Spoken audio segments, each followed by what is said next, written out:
तीन तरह के लोग विदेश में गए। एक तो 150 साल पहले, जिसको बोल रहा आज मैं हिस्टोरिकल में हजारों साल पहले की बात नहीं कर रहा हूँ, अभी 100-150 साल पहले, जिसको गिरमिटिया बोलते हैं, गिरमिटिया देश, जिसको एग्रीमेंट शब्द का लोकलाइज हिंदी हो गया था, गिरमिट, एग्रीमेंट को गिरमिट हो गया था। अंग्रेज लोग उनको स्लेव ट्रेड खत्म हो गया था, जिसको क्या स्लेव ट्रेड को क्या कहते, गुलाम मजदूरी, क्या है ऐसा मजदूरी करके ले जाते थे।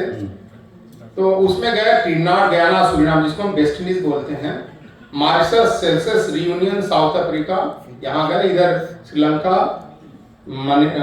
मलेशिया, पार्ट ऑफ इंडोनेशिया और फिजी, ये सब मुख्य देशों में हमारे लोग गए। अब देखो, ये लोग यहाँ से गए, कोई बहुत उस जमाने के पढ़े लिखे लोग नहीं थे, बड़े अमीर लोग नहीं थे, इनको बेवकूफ बना के ले गया कि वहां तुम्हें बड़ा धन और जमीन मिलेगा। अब वहां जाने के बाद तो गुलाम जैसी स्थिति हो गई है ना। लेकिन फिर भी, जिसको आप 100 की आज अभी बात कर रहे हैं, देश स्वतंत्र होने के 75 साल बाद हम 100 का डिस्कवर करने की बात कर रहे हैं ना, उस 100 को उन्होंने उस समय भी बचा के रखा। आपका एक उदाहरण से आपको पता चलेगा वो लोग कितने कमिटेड आदमी थे। दिन भर उनको मजदूर काम करना पड़ता था, जिसको कह सकते गुलामी की तरह थी, सेमी गुलामी थे। तो एक व्यक्ति को लगा हम हिंदुओं का यहाँ कोई मंदिर नहीं है, ये मैं ट्रिनिडाद टोबैगो की बात कर रहा हूँ, तो उसने समुद्र किनारे वहां कोई मूर्ति नहीं होगी, जैसे भी पत्थर उत्तर हमारे लोगों ने बना के उसने एक मंदिर बनाया। अंग्रेज जो मालिक या कॉन्ट्रैक्टर जो भी होगा, उसने ट्रैक्टर से उस मंदिर को समुद्र में डाल दिया, बल्कि हमारी जमीन है, इस जमीन पर तुम मंदिर नहीं बना सकते। ये आप टोबैगो की बात कर रहे हैं, ट्रिनिडाद टोबैगो देश है, वेस्ट इंडीज का पार्ट है ट्रिनिडाद टोबैगो के बाद। उसमें पोर्ट ऑफ स्पेन एक छोटा सा उनकी कैपिटल सिटी, उसका मैं बात कर रहा हूं। उस व्यक्ति ने, उनका नाम था शिवदास, उस व्यक्ति ने 17 साल तक नौकरी करने के बाद साइकिल पर पत्थर डाल करके समुद्र में डालना शुरू किया, है ना। जो आपने कभी बचपन में पढ़ा होगा ना हम लोग, कि कौवा को प्यास लगी थी तो पानी, पेंदे में पानी था तो ये गिट्टी पत्थर डाल के ऊपर पानी आया तो पी लिया। इस आदमी ने 17 साल तक समुद्र में पत्थर में डालते रहा। डालने के बाद 100 मीटर के लगभग उन्होंने 50, जो भी 100 मीटर या 80 मीटर का उन्होंने पैसेज बनाया, मैंने समुद्र के अंदर। फिर वहां जाकर छोटा सा टापू भी बनाया पत्थर डाल। 17 साल डालने के बाद फिर वहां मंदिर बनाया और अंग्रेजों को कहा, देख ये जमीन जो है ना, हमने समुद्र से रिक्लेम किया, तेरे बाप की नहीं है, और उसने मंदिर बनाया। तो आप सोच सकते हैं कितने कठिन परिस्थिति में भी रह करके उन्होंने, कुछ जगह आप जाओगे हिंदी बोलते हैं, बल्कि आपको पता, हम जैसे अर्बनाइज्ड हिंदू भारत में अपने गांव की भाषा के शब्द भूल गए हैं, उन लोगों ने वैसे की शब्द एज इट इज प्रयोग करते हैं। और मैं वो 2 बहनें आपने देखा होगा, नीतिका पत्रिका कॉन्फ्रेंस में थी, न्यूजीलैंड तो फिजी की थी, मैं उनके घर में जाकर रुकता था, तो वो सब पुराने जो हम हिंदी भाषा से भूल गए, वो शब्द का प्रयोग करते हैं। तो ऐसे हमारे लोगों ने विदेश में कठिन परिस्थिति में, इन लोगों ने भी अपने धर्म, संस्कृति, परंपरा की हर जगह रक्षा की, हर जगह, कोई एक जगह मैं बता रहा हूँ, हर जगह। फिर ये जो नया इमिग्रेशन गया 60 के बाद, डॉक्टर, इंजीनियर गए, इन लोगों ने भी, तो उस समय देश, भारत भी गरीब था, वो लोग भी गरीब थी, आइडेंटिटी का क्राइसिस था। लेकिन जैसे बोला ना सुबह हमारे अपने जे नंद कुमार जी, हमारा अध्यात्म मूल है, अध्यात्म हमारा मूल है, उसकी परंपरा के लिए उन सारी कठिन परिस्थितियों में बहुत पैसा नहीं था हमारे लोगों के पास, उसके बावजूद भी जगह जगह पैसे इकट्ठा करके हिंदू मंदिर बनाए। और यहाँ तो आप मंदिर में नहीं जाते हो, उन लोगों ने वहां जाकर के हर रविवार को आप जाओगे तो वहां जो मंदिर यहाँ नहीं जाता होगा, वो भी अपने परिवार सहित वहां मंदिर जाता है। तो आज भी देखोगे, दुनिया का मानना है, अमेरिका अपने आप को बड़े गर्व से कहता है अमेरिका इज मेल्टिंग पॉट, यानी ये अमेरिका में सब आजादी, इस मेल्टिंग पॉट में सब मिल जाते हैं, जिसको मिलना ही मेल्टिंग मतलब मिल जाते हैं। लेकिन आज भी हिंदू लोगों में 90% अमेरिकन लोगों से उस तरह से नहीं मिले, शादी ब्याह, खाना, हर चीज, नौकरी के लिए मिल जाएंगे, बिजनेस के लिए मिल जाएंगे, कंपनी चलाने के लिए मिलेंगे, खाना पीना, शादी ब्याह, धर्म, संस्कृति, परंपरा, उसको सब अपनी करेंगे। तो ये उन्होंने अपने इतने कठिन परिस्थिति में भी अपने स्वत्व को बचा कर रखा है। और नरेंद्र भाई तो अभी आए हैं ना, नरेंद्र भाई तो अभी 10 साल से आए हैं, पिछले 50 साल से मैं समझता हूँ विश्व हिंदू परिषद संघ ने काम किया, उसके कारण से उनमें जो गौरव निर्माण हुआ है और काफी एक्टिविटी, तो उसका जानते हो 10-15 साल हो गया, ज्यादा भी समय हो गया।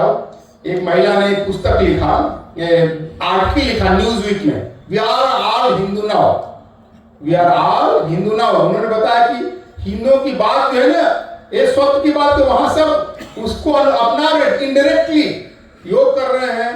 कहते कितने लोग जो है ना मरने के बाद पुनर्जन्म में विश्वास करते हैं, सबका डेटा दिया, पुनर्जन्म कितने विश्वास करते हैं, क्रिश्चियनिटी से बाहर भी कहां मुक्ति है, सबका उसने अंत में उसने लिखा।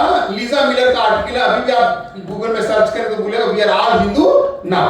ये 2009 के न्यूज़वीक में छपा था, अगर आप गूगल करेंगे, लीजा मिलर ने ये आर्टिकल लिखा था 2009 में, we are all Hindus now. तो आपको पूरा एक पेज का आर्टिकल है जो पेपर में छपता है, आपको पढ़ने को मिलेगा, उसमें ये सब डाटा जो बहुत अच्छा डाटा आपको पढ़ना चाहिए। अब जो तीसरे प्रकार का माइग्रेशन जो अभी शुरू हुआ है आईटी के कारण, तीसरा माइग्रेशन हुआ है, मैं समझ 90 के बाद आईटी क्षेत्र गया, तो अब तो बहुत बड़ी संख्या हो गई, अब तो अच्छा।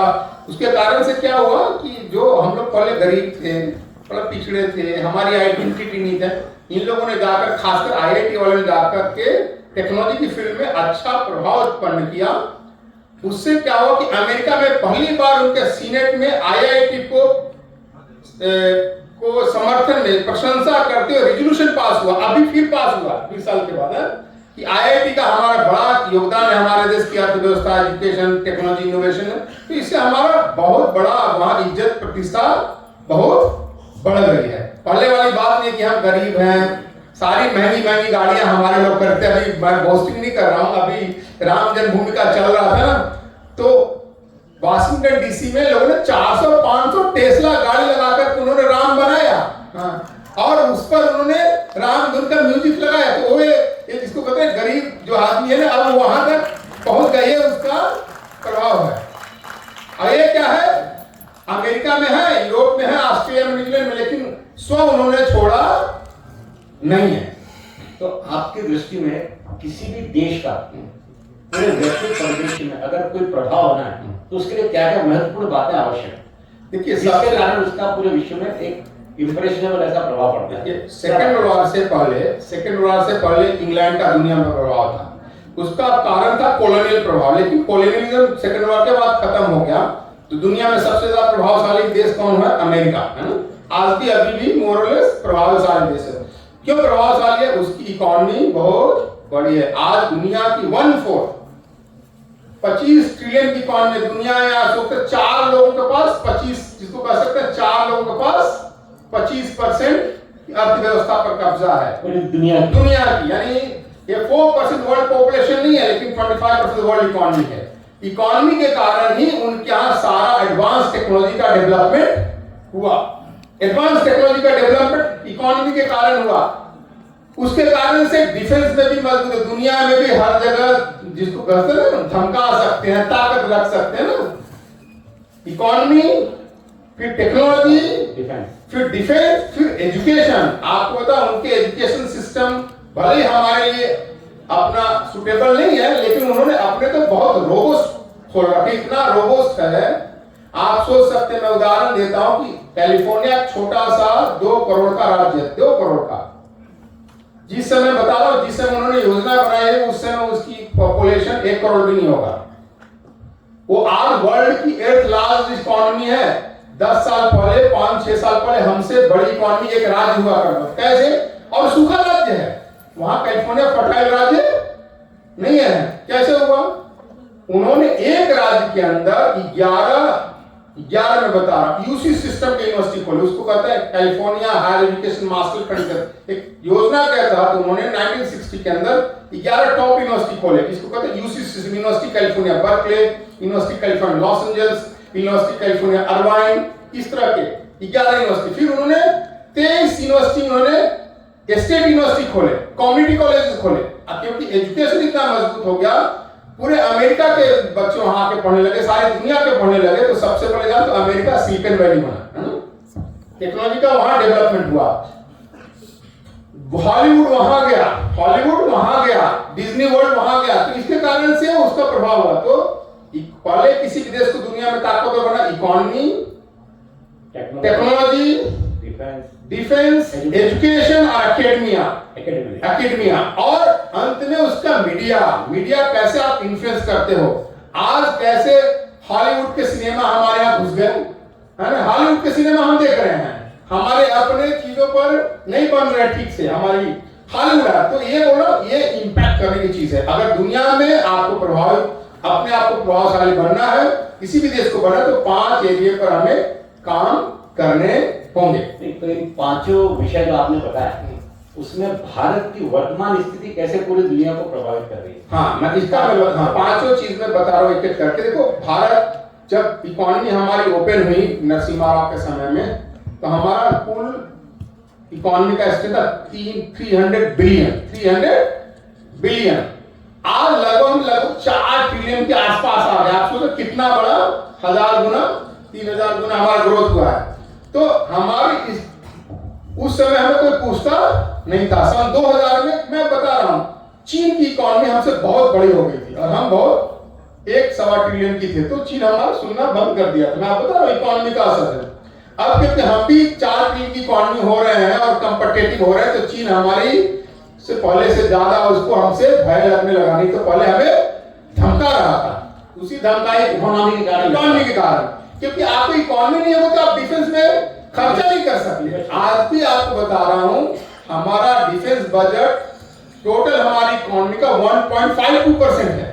अगर ये हमारा इकोनॉमी का मान लो, आज इकोनॉमी में 4 ट्रिलियन है, कल 10 ट्रिलियन होगा, तो 1.52% भी अगर हम खर्चा करते तो आज से कितना बड़ा हमारा खर्चा होगा। तो आप हर चीज खरीद सकते हैं, हर चीज में इन्वेस्ट कर सकते हैं। आज देखो, ड्रोन टेक्नोलॉजी में जो वारफेयर वाला ड्रोन है हमारे पास नहीं है ना, ले रहे हैं। तो ये क्या है कि आपके पास इकोनॉमी होगा तो आप टेक्नोलॉजी में इन्वेस्ट करोगे, डिफेंस में इन्वेस्ट करोगे, कि आप उन पर डिपेंडेंट नहीं है। क्योंकि जब लड़ाई होती है ना, तो आप कितने आत्मनिर्भर है, ये जो 100 वाली बात है ना, आप कितने आत्मनिर्भर है वो मैटर करता है। ये इकोनॉमी से ही मैटर करता है। मैं ध्यान दे लो, मैं बार-बार लोगों को बोलता हूँ, ये धर्म से केवल नहीं आएगा, मैं आपको बता रहा हूँ, है ना। बगल में हमारा जो है श्रीलंका धर्म कर्म के मामले हमसे ज्यादा पक्का बहुत है, लेकिन उसकी इकोनॉमी कोलैप्स कर गई, तो 2 करोड़ का उसको कोई पूछने वाला नहीं है। तो यदि अपने स्व को भी अपने आप में हमें स्थापित करना, मजबूत करना, तो हमारा सबसे पहले इकोनॉमी मजबूत होना चाहिए। इसीलिए हमारा ध्यान है कि इकोनॉमी मजबूत हो। और आज स्थिति क्या है, 7% की स्थिति पर हम ग्रोथ कर रहे हैं, तो हमारी इकोनॉमी अच्छी है। इसी कारण थोड़ा थोड़ा हमारा पूछ भी होने लगा। टेक्नोलॉजी के हर क्षेत्र में तो अभी आत्मनिर्भर नहीं है। कुछ एरिया टेक्नोलॉजी में हम अच्छा प्रोग्रेस, जैसे मिसाइल टेक्नोलॉजी हमारी अपनी है, स्पेस टेक्नोलॉजी हमारी अच्छी है, कुछ और सारी टेक्नोलॉजी क्या कि हमारे पास अभी इतना पैसा नहीं कि रिसर्च इनोवेशन में खर्चा कर सके। जैसे जैसे इकोनॉमी बढ़ेगी तो हमारे समाज का सोच होना चाहिए कि हमें अपनी टेक्नोलॉजी डेवलप करना चाहिए।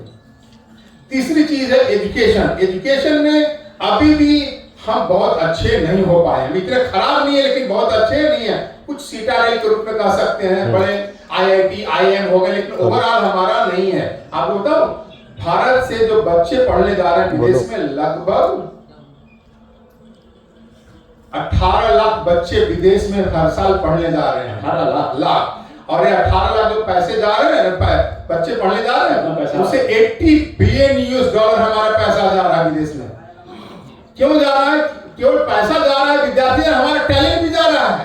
आप टैलेंट भी जा रहा है, वो सारा टैलेंट जो वहां जाके फ्लोरिश हुआ, हाइपोथेटिकली मान लो अगर हमारे देश में होते तो हमारा कितना बड़ा होता। पर इकोनॉमी, मैं बता रहा हूँ, इकोनॉमी, टेक्नोलॉजी, एजुकेशन, फिर एकेडमिया इंपॉर्टेंट चीज है।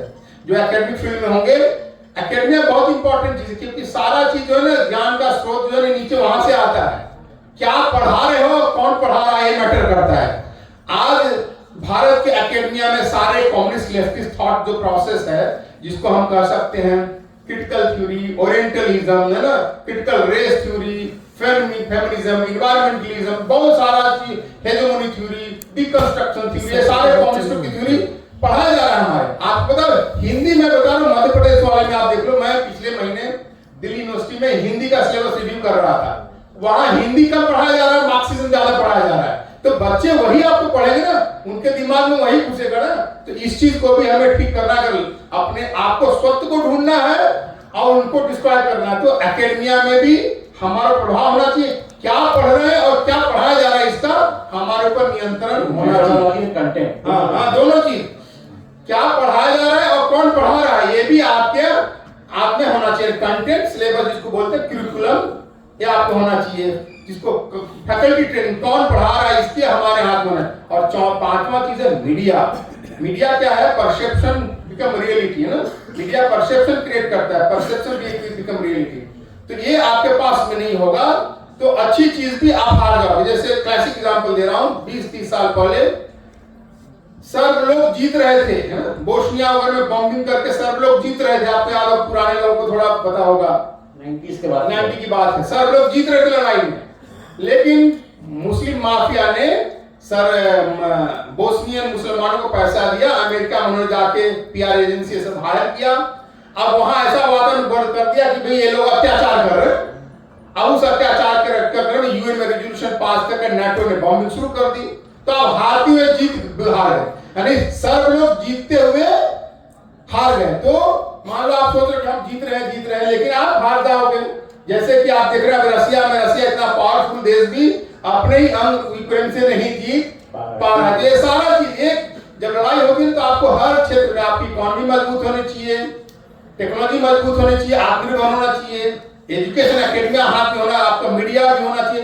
तब आपका दुनिया में और हमारी वर्तमान में हमारी भी पहचान हो। तो जिसको कहते हैं इकोनॉमी का मोरलेस धीरे धीरे हमारी ठीक चल रही है, एजुकेशन को हमें ठीक करना है, एकेडमिया अभी भी हमारे ठीक से कंट्रोल में नहीं है। क्या पढ़ाया जा रहा है, क्या कौन पढ़ा रहा है, इस पर अभी ठीक से हमारा कंट्रोल नहीं। हमारे थॉट प्रोसेस, जिस थॉट प्रोसेस के लोग हम हैं, जो भारत को दुनिया में विश्व गुरु बनाने की हम बात करते हैं, तो एकेडमिया एजुकेशन को और हमें रोबस्ट बनाने, मीडिया में अभी बहुत पीछे है। तो इसको हमें बहुत बड़ा ठीक करने की जरूरत है। मैं इसलिए बता रहा हूं कि नहीं तो क्या है कि ये 2 जनरेशन 3 जनरेशन का सारा मेहनत जो है 1 जनरेशन में निकल जाएगा, हाँ खत्म हो जाएगा।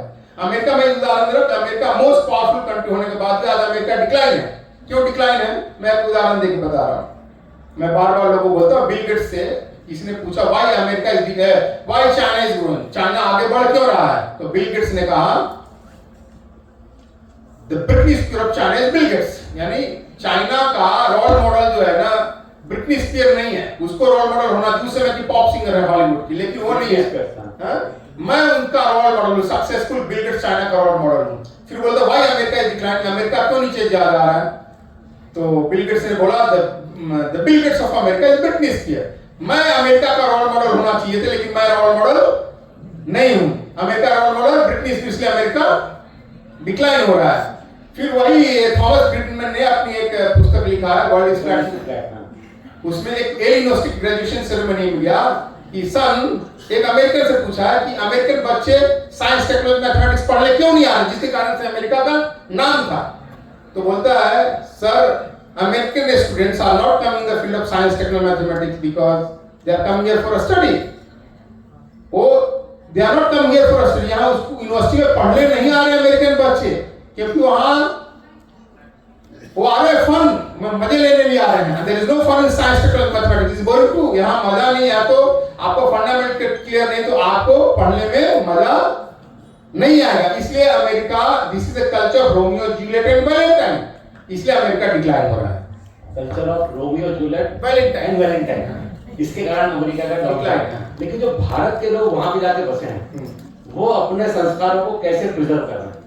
ये बहुत बड़ी चीज है। मैं आपको बता रहा हूँ कि जब यहाँ से हम जाते हैं, मैं आपको एक उदाहरण दे रहा हूँ, 50 साल पहले की बात हो, 50-55 साल पहले बड़े बड़े हमारे डॉक्टर जब अमेरिका में गए, इसमें महेश भाई भी गुजर के कई लोग वहां गए, तो हमारे बेसिकली अधिकांश में जाति पाति की बात में ज्यादातर अधिकांश शाकाहारी लोग हैं।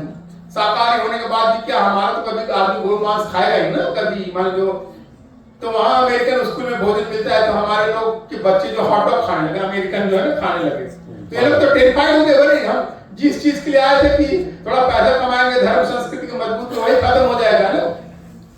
तो 55 साल पहले उन लोगों ने मिलकर के योजना बनाया कि चिल्ड्रन कैंप करते हैं, बच्चों का कैंप करते हैं। क्या कैसे समझाएंगे बच्चों को?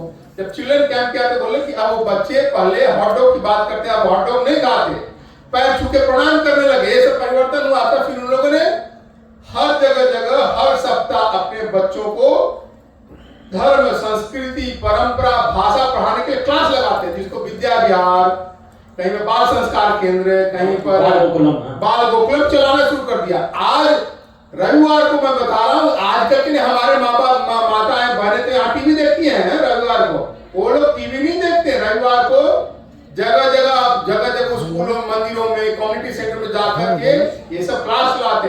इसके कारण से उनके बच्चे बड़े अपने धर्म, संस्कृति, परंपरा में बड़े कट्टर दृढ़ हैं। अभी मैं बता रहा हूँ, मैं London chamber of commerce industry के हमारे एक व्यक्ति प्रेसिडेंट सुभाष ककराल, अब तो बड़ी हो गई, कॉन्फ्रेंस में बोले, Swami ji, our bringing here in London about our culture tradition is far superior to the children growing in Bharat, यानी कि हमारा फिर से बताइए आपने क्या मैं बता रहा हूँ कि हमारा, वो बोली हमारा इंग्लैंड में हमें अपने धर्म, संस्कृति, परंपरा के बारे में जो ज्ञान दिया जाता है, संस्कार दिया जाता है, वो भारत में बच्चे जो बढ़ रहे हैं उनसे ज्यादा अच्छा है। क्योंकि वो भी तो आते हैं, उनके रिश्तेदार भी यही हैं, उनसे मिलने आते हैं ना, इनके बच्चों को कुछ पता नहीं है। तो मैं आपको बता रहा हूँ कि ये सब चीजों के कारण से उनमें जाओगे तो बहुत पक्का दृढ़ता। मैं आपको एक और उदाहरण दे रहा हूँ, प्रवासी भारतीय शुरू किया था ना अटल जी ने, तो सुषमा स्वराज हमारी यानी उस समय इंफॉर्मेशन ब्रॉडकास्ट मिनिस्टर थी उस समय। तो जैसे हमारे लोग, हमारी सरकार तो आ गई है लेकिन स्व नहीं आया है उसके अंदर, सरकार तो आ गई, सरकार में स्व नहीं आया है, तंत्र पर हमारा कब्जा नहीं।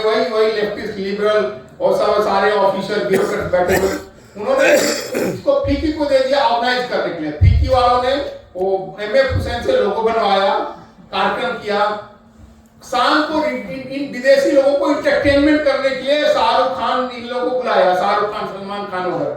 तो सब लोगों ने बोला, वहां विरोध किया विदेशी लोगों ने कि ये, मैंने सॉरी टू से अच्छा वर्ड नहीं है, बोले कि इन भड़ों के लिए हम यहाँ नहीं आए हैं, ऐसे उन्होंने शब्द प्रयोग किया, इन भड़ों के लिए हम यहाँ नहीं आए हैं, हमें अपने धर्म, संस्कृति, परंपरा के लिए आए हैं, क्योंकि हमारे देश में सब कुछ है। हम तो यहाँ एक नेता होता, लिबरल पार्टी का प्रेसिडेंट था, ढोलकिया, उसने बोला कॉन्फ्रेंस में अगर छाती फाड़ोगे तो हनुमान, हम तो ऐसा हनुमान जी नहीं फाड़ सकते, लेकिन बताओ हमारे अंदर भारत माता ही क्या बात है, क्या बात है। तो उन्होंने बोला कि हम तो यहाँ अपने धर्म, संस्कृति, परंपरा, मिट्टी से जुड़ने के लिए, इनके देखने के लिए नहीं आए। तो सारे मीडिया को सरप्राइज हुआ, भाई हम लोग तो सोचते विदेश में जाकर बड़े लिबरल हो गए, तो बड़े कट्टर हो गए। आप देख रहे हो नरेंद्र मोदी का बड़ा बड़ा कार्यक्रम कैसे होता है, यही चीज मेडिकल स्क्वायर से लेकर अभी सभी जगह, ऑस्ट्रेलिया चले जाइए, न्यूजीलैंड चला दिया, अभी दुबई में हुआ, लंदन में हुआ, मेडिसन में, हॉडी मोडी, जहां पर भी जाइए, ये है कि वो पुराना स्ट्रेंथ उन्होंने बचा के रखा। तो ये तो उन्होंने अपने संस्कारों को बचाया और अपनी नई जनरेशन को दिया, लेकिन जो वहाँ की लोकल पॉपुलेशन है उनसे इंटरेक्शन में उनको कोई परेशानी होती है, या उनको किस तरह से अपना, ऐसा है कि फर्स्ट जनरेशन जो गया था अमेरिका में, वो क्या था कि उनकी बड़ी, इतने अमीर भी नहीं थे, उतना बड़े इलाके में नहीं रहते थे, उतने आइडेंटिटी का प्रॉब्लम था। तो शुरुआत में जो है इन लोगों इंसुलर थे, आपस में ही इंटरेक्ट करते थे, नौकरी में तो उनसे वो इंटरेक्ट करते थे। अब जो वहाँ बच्चे पैदा हो रहे हैं, ग्रो हो रहे हैं ना, वो उनको कोई समस्या नहीं थे, वहाँ बॉन्ड है, उनकी कल्चर, लैंग्वेज, इडियम्स, जो बोलने का स्टाइल, सब मेट्रोपोलिस सब जानते हैं, इक्वली वैसे इंटरेक्ट करते हैं, बल्कि फार सुपीरियर इंटरेक्ट करते हैं ना। और बच्चे की वैसा उनकी प्रतिष्ठा भी हो गई है, these people are hard working, knowledgeable. आप देखेंगे ऑस्ट्रेलिया और सब जगह जितने टैलेंटेड, जो एवरेज आता है ना, स्कॉलरशिप मिलता है, बेस्ट स्कॉलरशिप, ओलंपियाड, स्पेलिंग भी, सब हमारे बच्चे नंबर 1 होते हैं। तो उसके कारण से अब वो पहले वाला जो इन्फिनिटी कॉम्प्लेक्स था धीरे धीरे निकल रहा है। तो वहाँ की लोकल पॉपुलेशन, लोकल एडमिनिस्ट्रेशन भी भारत के जो प्रवासी भारतीयों को सपोर्ट करती है, या वहाँ देखो कुछ देशों में जो वेस्टर्न लिबरल डेमोक्रेसी जिसको बोल सकता हूँ, जैसे अमेरिका है, कनाडा है, इंग्लैंड है, यूरोप के कुछ देश है, ऑस्ट्रेलिया, वहाँ क्या है मेरिटोक्रेसी। अगर आप मेहनत से काम करते हैं, ईमानदारी से काम करते हैं, तो आपको वहाँ पर सम्मान मिलेगा। और वही हमारे लोगों ने हर फील्ड में जाकर के, उन देशों में जाकर के, आम इमिग्रेंट्स नहीं है, जो हमने जब से मैं जाना शुरू किया, वहाँ काम शुरू किया, तो हमने कहा कि ये हमें दुनिया के लोगों को बताना है कि we are not like any other immigrant. हम ऐसे इमिग्रेंट नहीं कि यहाँ आकर के नौकरी के लिए बस गए। हम जहाँ भी गए वहाँ आपकी अर्थव्यवस्था में, आपके टेक्नोलॉजी में, एजुकेशन में, एकेडमिया में, हर क्षेत्र में, हेल्थ में, हर क्षेत्र में हमने कंट्रीब्यूट किया है। हम आपको मजबूत करने रहे, आपसे लेने वाले आए नहीं, आपको देने आए। ये भाव हमने वहां पैदा किया, इसको हमने हाईलाइट करके बताया क्या है कि आप अच्छा कर रहे हैं तो अच्छा दिखना भी चाहिए। तो इसके लिए आपने कोई प्रोजेक्ट लिया था? क्योंकि विदेशों में कोई भी चीज आप जब तक डाटा के साथ प्रेजेंट नहीं करेंगे, ऐसा है, उसके लिए हमने सबसे पहले अपने लोगों को बोला कि भाई आपको इस समाज के सामने, मेन स्ट्रीम समाज में आप कौन है बताना होगा। इसके लिए हमने जगह जगह नेशनल कॉन्फ्रेंस ऑर्गेनाइज शुरू की और वहां सरकार की जो डेटा, हमारा नहीं, जो वहां जगह सरकारी स्टैटिस्टिक ब्यूरो होता है, bureau of statistic, department of statistic, वहां पैसा दीजिए, ऐसा पैसा दीजिए वो डेटा आपको दे देंगे। तो उसी डेटा में प्रोसेस किया कि हिंदू कितना पढ़ा लिखा, कितने ग्रेजुएट हैं, कितने पोस्ट ग्रेजुएट हैं, कितने पीएचडी हैं, है ना, और फिर मुसलमान, ईसाई, सब का डेटा है। आप उस डेटा को प्रोसेस कीजिए, ग्राफ बनाइए, वहां प्रेजेंटेशन में दिखाइए। जब ये देखता है ना तो वहां का गवर्नमेंट, वहां मिनिस्टर, उसको पता चलता कि ये समाज वैसा नहीं है। जैसे अमेरिका में चले जाइए, हमारा 72% population graduate and above, 72% population graduate and above है ना, हाई स्कूल से 96% है। हर देश में चले जाओगे, हम पीएचडी ज्यादा हैं, हम मास्टर ज्यादा है, ग्रेजुएट ज्यादा है, हम मैनेजर प्रोफेशनल हाई लेवल के पोजीशन में भी सबसे ज्यादा हैं। तो ये सारा चीज एवरेज जब हाईलाइट करते हैं तब लोगों का हमारे प्रति रेस्पेक्ट बढ़ता है, हमारी आइडेंटिटी एस्टैब्लिश होती है। हमारा एक यूथ कॉन्फ्रेंस ऑस्ट्रेलिया में, तो उस समय प्राइम मिनिस्टर था केविन रूट, उसने लिखा Hindu youth inspire the nation through leadership and cohesion है। लीडर्स क्योंकि उनको लगा ये लोग तो बहुत अच्छा काम कर रहे हैं, तो वे उसके एसेट्स हैं। तो आपको, मैंने वही बोला कि आप अच्छा है तो आपको अच्छा दिखाना होगा, उसके लिए वैसे ही आपको प्रोग्राम एक्टिविटी करने पड़े। देखो पूजा पाठ मंदिर होगा तो अंदर की चीज है, लेकिन ये हमारे अंदर से मजबूत करने के लिए, लेकिन बाहर से आपको स्ट्रेंथ पैदा करने की आज के जमाने में कंटेम्पररी जो प्लेटफॉर्म है उन सब का उपयोग करना पड़ता है, और वही हमने करना शुरू किया है। जैसे भी आपने world Hindu economic forum, world Hindu Congress की जो अभी जो बैंकॉक में कॉन्फ्रेंस हुई, और जैसा हमें बताया कि 60 देशों, तो इन 60 देशों में अपने लोग जो रह रहे हैं वो उसी स्तर पर हैं कि हर एक देशों में अपने भारतीयों की सोशल स्टेटस अलग अलग है या कई जगह बहुत खराब भी है? ऐसा है, देखो जनसंख्या वाइज हम 15 देश ऐसे हो गए हैं जहां हम 10 लाख एंड अबव हो गए हैं, और 30 देश ऐसे हो गए जहां 5000 से अबव हैं, फिर 40 देश ऐसे जो 5000 से कम है। मोर और लेस 80 देशों में हमारी थोड़ी, जिसको 1000 एंड अबव हमारा पॉपुलेशन हो गया है। तो वेस्टर्न लिबरल डेमोक्रेसी जितने हैं वहां हमारी अच्छी स्थिति है, अच्छी स्थिति है जनसंख्या की नहीं, पोजीशन में। भले ही हमारा कम जनसंख्या होगा, जैसे नॉर्वे है, स्वीडन है, डेनमार्क है, इन सब में हमारी जनसंख्या कम है, लेकिन रेस्पेक्ट अच्छा है क्योंकि हम हर जगह ऐसी हाई पोजीशन पर हैं। तो वेस्टर्न लिबरल डेमोक्रेसी में हमारी समस्या नहीं, अच्छे वेल पोजीशन लोग हैं, खासकर Trinidad, Guyana, Suriname, South Africa, Mauritius, Seychelles, Reunion, Fiji, इन सब देशों में भी हमारे लोगों की आर्थिक दृष्टि तो अच्छी है। कुछ जगह पर थोड़ा राजनीतिक समस्या है, जैसे श्रीलंका में है, मलेशिया में हमारी पॉलिटिकल प्रॉब्लम है, थोड़ा कई बार फिजी में भी हो जाती है, कुछ जगह पर हमारी प्रॉब्लम है। कुछ मुस्लिम देशों में हमारे ऊपर थोड़ा ज्यादा ही हमारे ऊपर प्रेशर है, जैसे वेस्ट एशिया के कंट्री है, बांग्लादेश नियर बाई, इंडोनेशिया में भी प्रेशर, तो ऐसे हमारे जगह प्रेशर है। अफ्रीका में वैसा मोरलेस प्रेशर नहीं, लेकिन ठीक है अभी पॉपुलेशन का मैं धीरे धीरे ग्रो कर रहा है, तो वहां पर भी हमारी पोजीशन अच्छा हो रहा है, खासकर केन्या, नाइजीरिया और साउथ अफ्रीका अच्छा हो रहा है।